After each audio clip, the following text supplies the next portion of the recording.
Hi, everybody. It's Michael Angelo Caruso. I'm live with Michael Ayalon. How are you, Michael? I'm doing great, Michael. How are you? I'm doing fantastic. We are going to talk today about membership, and it's so good to talk to somebody who's got good, fresh energy. You are only 6 months into your gig with District 6780 in the Rotary world as membership chair, and you're from the Lebanon Club in Tennessee, correct? That is correct. Very good. You're also, you have another life. You're CEO of something called Greek University. What's that about? Yeah, so I'm a public speaker on college campuses all across North America. We have a total of 8 speakers, and I personally go out and talk about hazing prevention, sexual assault prevention, alcohol and drug abuse prevention, also things like mental health and recruitment on college campuses all across the country, mostly for fraternities and sororities. Okay, very good. Well, it's a pleasure to connect with you. I hear good things about you, and I'm glad we're finally able to put a session together. Let's talk about membership. We know that as an organization that wants to be strong, be vital into the future, that we need to do a better job with membership. I think you can say this about any service organization, certainly in any organization in general. And yet membership doesn't seem to be something that we wake up and do properly every day of the year. What is so hard about membership? Why is it not a natural stripe for us? Yeah, you're absolutely right. And it goes not just for Rotary, but for every service organization. Seems like membership has been flat over the last 5 years, so that's certainly an issue. Seems like membership in Rotary is going up in Asia and down in the United States. So the question is, in a country where community service is important, especially with millennials and Gen Z, why aren't these service organizations taking off like they should be? And I think that when they do the exit interviews, there's 3 main reasons why. The first one is that many people, when they leave, they say that it's too expensive or it takes up too much of their time. So I think that's a lesson that we need to learn. The second one is we have to pay attention to the club environment.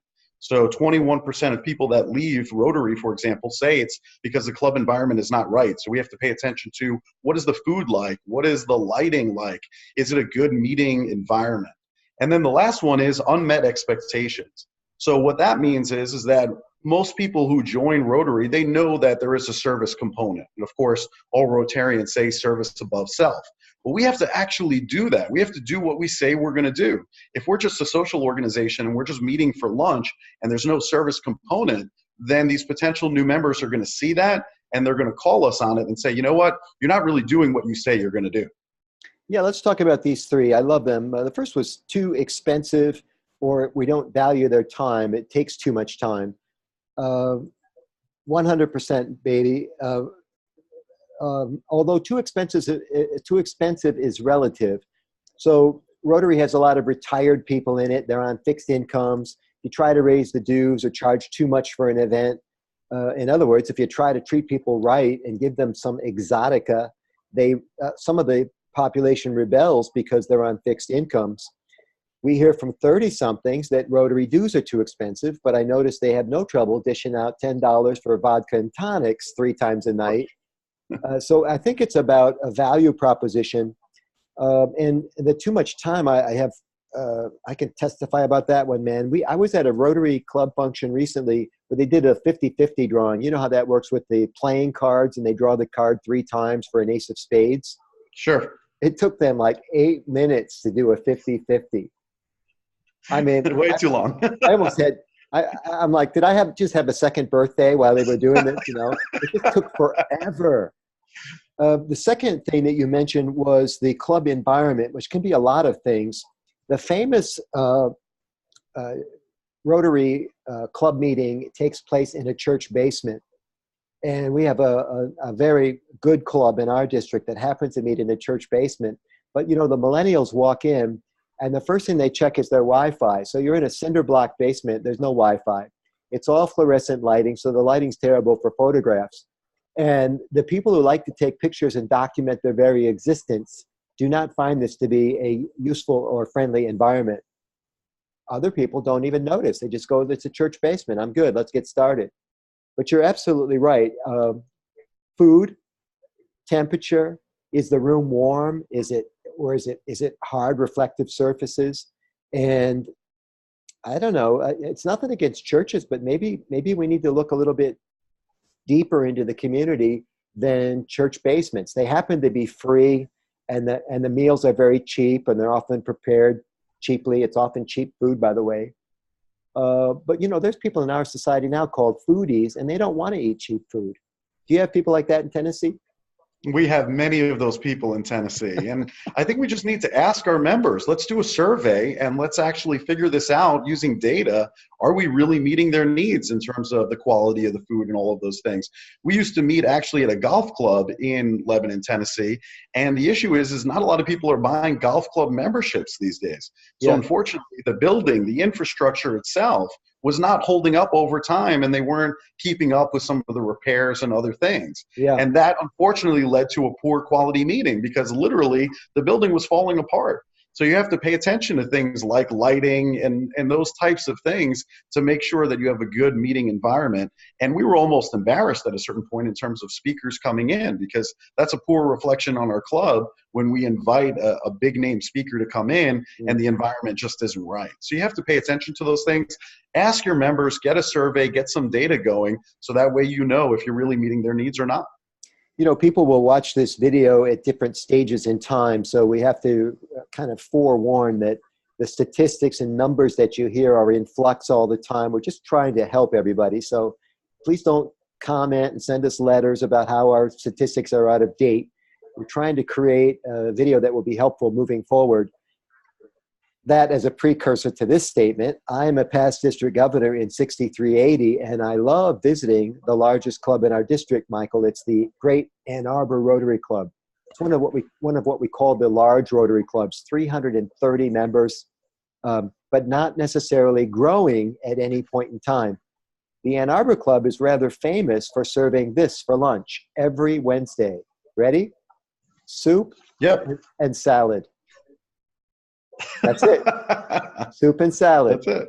For years they've done this, right? And maybe it works for them.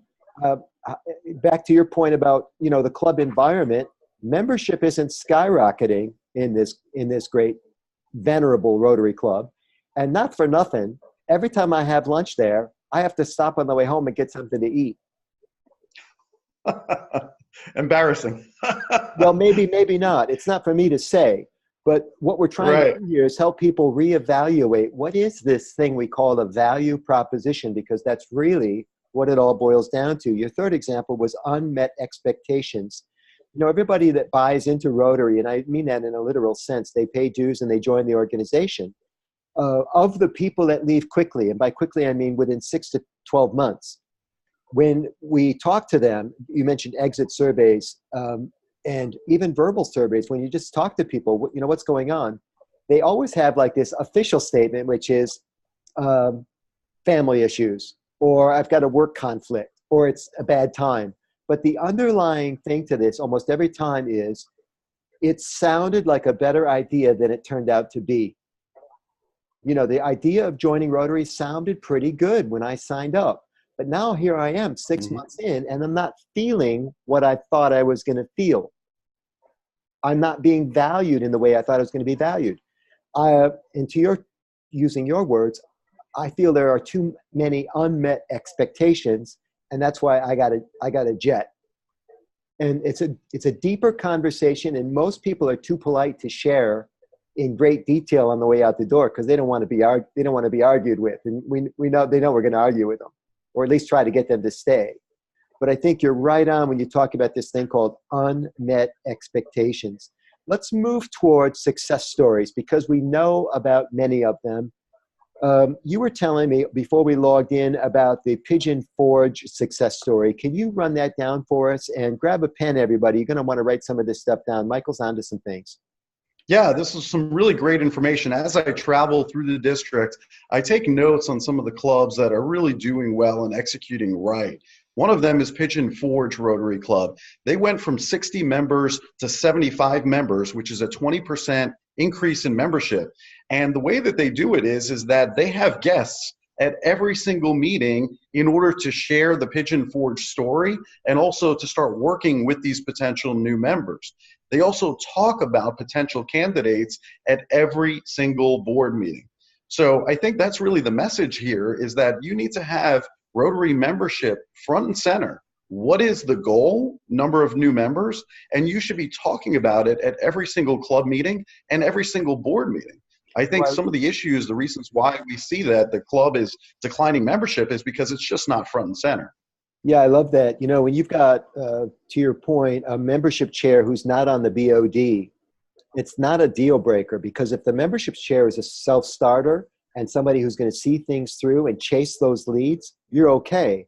But I think if membership is important to you and being a vital club is important to you, you need to have your BOD sit on this membership issue and cultivate those leads. I don't know about your part of the world, but I think it's still true down there. You have to visit Rotary 3 times before you can join. Is that true? Yes, we still do the same thing. We want them to come in and really experience it for 3 days.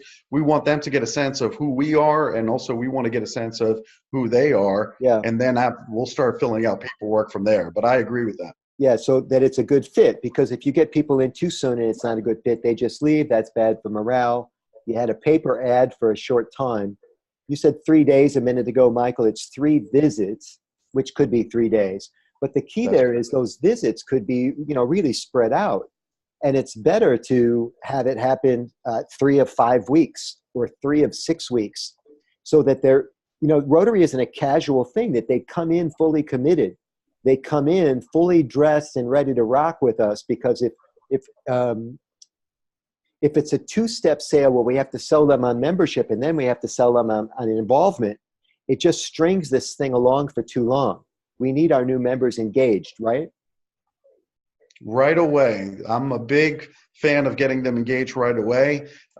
You'll see that within our club. We have a lot of new members that go into leadership positions very, very quickly. Yeah. So I'm a big fan of that.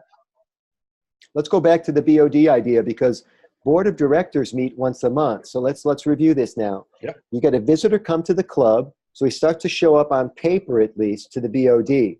The BOD meets the next week, but they don't meet again for another 4 weeks. So let's say this person visits once or twice before the second board meeting.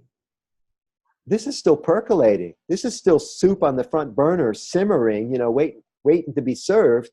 If the BOD doesn't ask about this person and somebody's not attached to this person and chaperoning them in, all the wheels can fall off the wagon. So what was best practice? You need to have a membership chair. Membership For chair? this, you got to have a membership chair who is very engaged, that can bring this to the attention of the BOD. And we can actually do, a quote unquote emergency meeting of the BOD right after a club meeting, where they actually vote on this new member.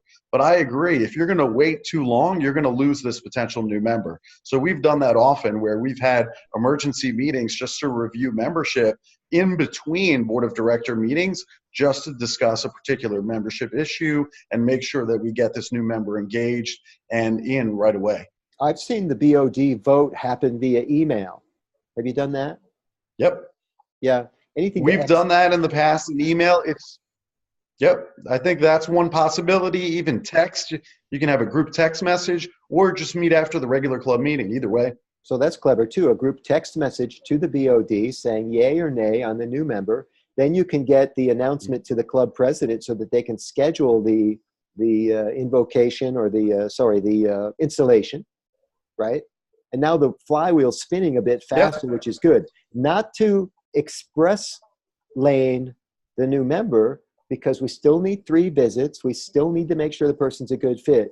Where do you see the club or the sponsor, the membership sponsor coming in? Do you do that in your part of the world?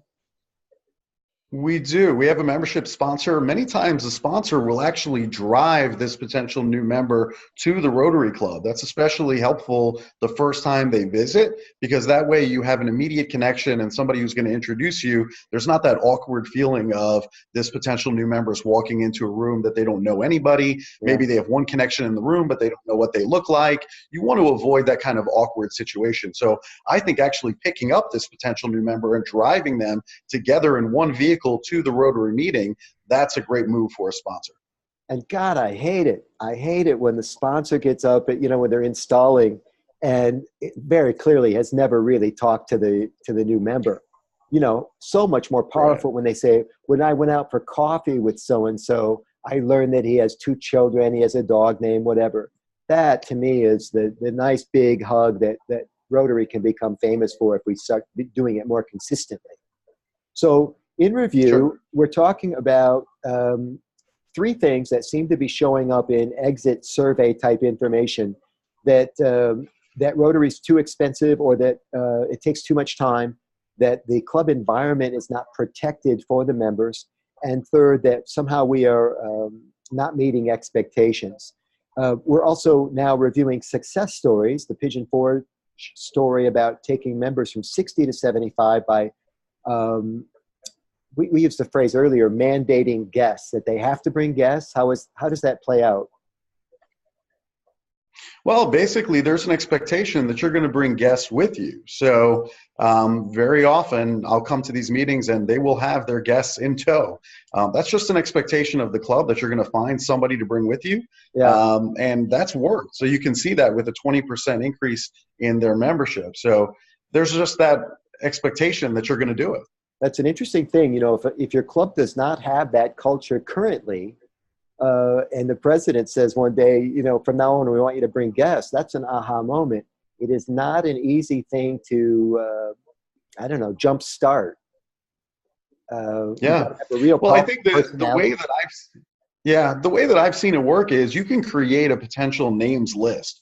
So you can actually go down all the companies that are located in your town, for example, and figure out which companies are not represented in your Rotary club. Yeah. And then you can start to identify who shares our values in that organization. You can do that by position, or maybe people know people in that organization, or you can look for other service organizations that maybe they're involved with. So once you start building this names list, let's say we have 50 Rotarians and we can build a potential names list of 100 based on the companies that are in our town. Yeah. Then you can start to actively split up this names list where every Rotarian would get 2 potential names that they need to chase down. And so what are they doing when I say chase down? They're calling up these 2 people that they were assigned every week and saying, hey, I have to bring a guest to Rotary, so I'd really like for you to come with me. And so if everybody in the Rotary Club did this, we're now spreading the work amongst the entire Rotary Club. It's not just the membership chair's job. I love it. The list could be companies or organizations. Companies sounds like it's a for-profit thing. We don't want to exclude not-for-profits. It could be the company name. It could be titles. Like, we need somebody in sales, somebody that's good at persuasion. Or it even could be a vertical market, like, say, journalism, where you approach the local newspaper because you want one of the local reporters to join Rotary. So you create this list. By the way, I'm Italian. We call it a hit list. That's great. I love it. I'm a New Yorker. I get it. Okay, very good. I figured I would have to explain that to you. And by having this type of a hit list, you actually go shopping for the talent. You go shopping for the membership, and you can shape the membership of your club to be whatever you want it to be. It's pretty remarkable. I love it. You had mentioned earlier another success story that involved diversity, specifically getting more females to the club. Tell me about it. Yeah, so when I look at some of the numbers within Rotary, I'm looking at, for gender, 78% male for all Rotarians, 22% female. And so when I looked at those numbers, that was an opportunity for me. I knew that Rotary and other service organizations have an opportunity to grow with the female members. So when I was president, I said that I wanted to have 14 new members in my year, and 10 out of those 14, I wanted to be female members. And that's exactly what we went out and got. So when I first joined the organization, or when I was president, we had 65 members, 5 of which were women. So that's 8%. Now you look at it today, a few years later, now there's 21 women out of a total of 70 in our club. So now it's 30% women in our club. We went from 8 to 30% women. And what has that done? More energy, more service opportunities. There's a higher sense of pride in our club because the women actually have a pin. It's a Rotary pin in the shape of a high heel shoe. So it's almost a club within a club where they have lots of pride in that.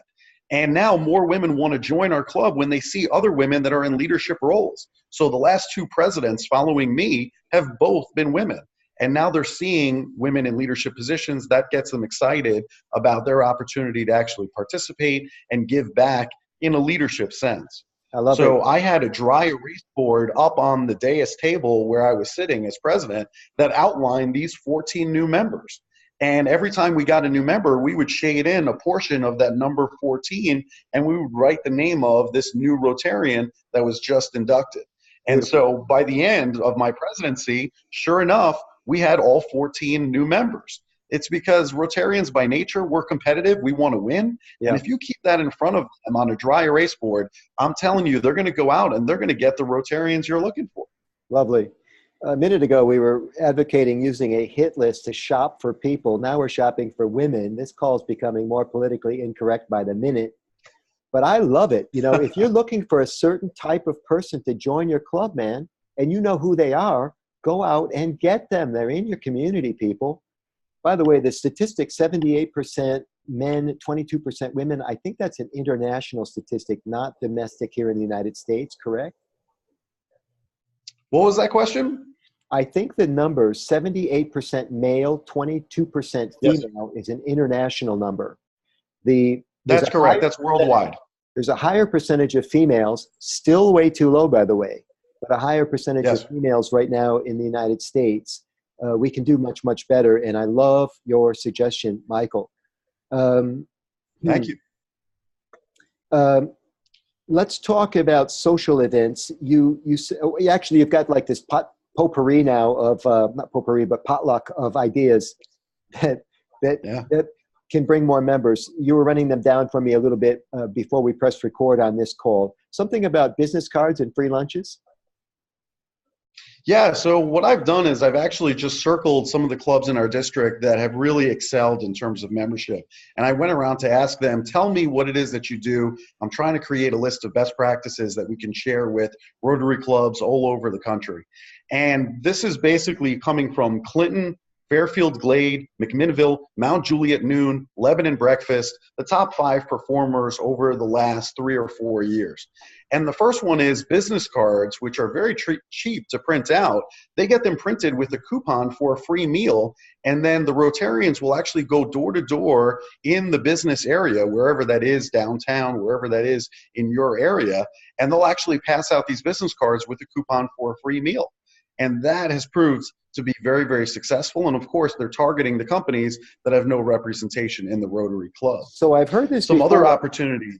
I've heard about the free lunch before. I've seen it on cards before, but I've never seen it like a campaign where we're knocking on doors and leaving cards with people. It's brilliant. And it's the missing piece, really, because if you give the business cards out to your Rotarians on a given Wednesday, you never know how many of them actually leave their wallets, right?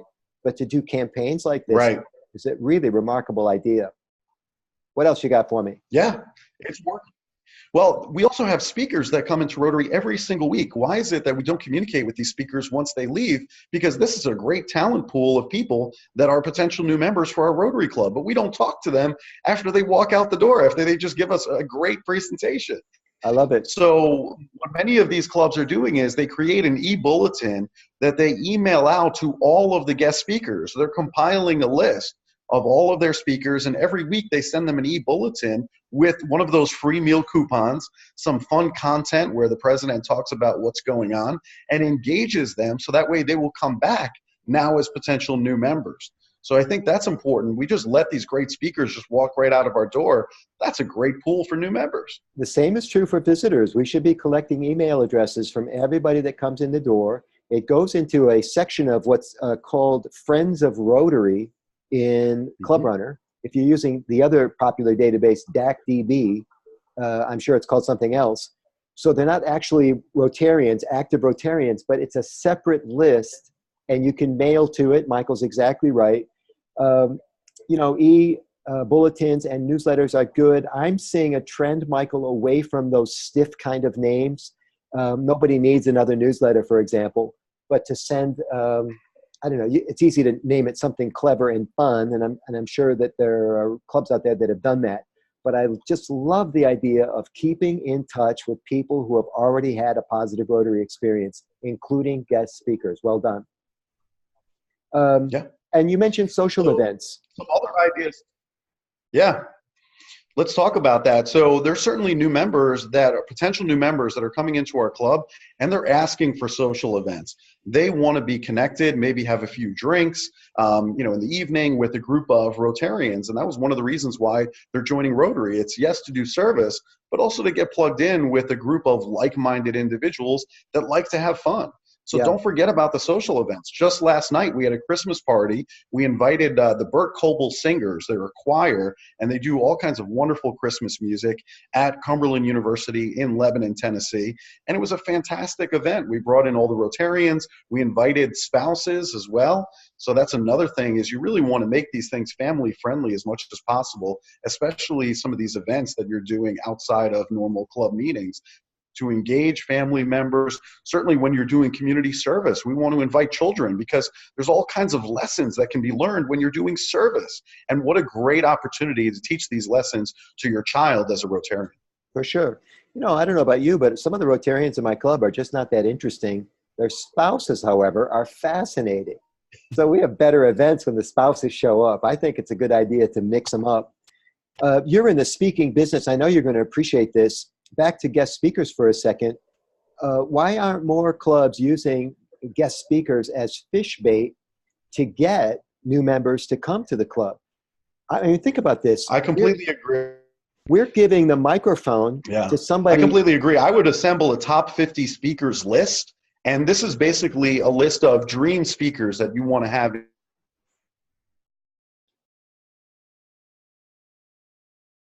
Stay with me here. We got a little internet glitch.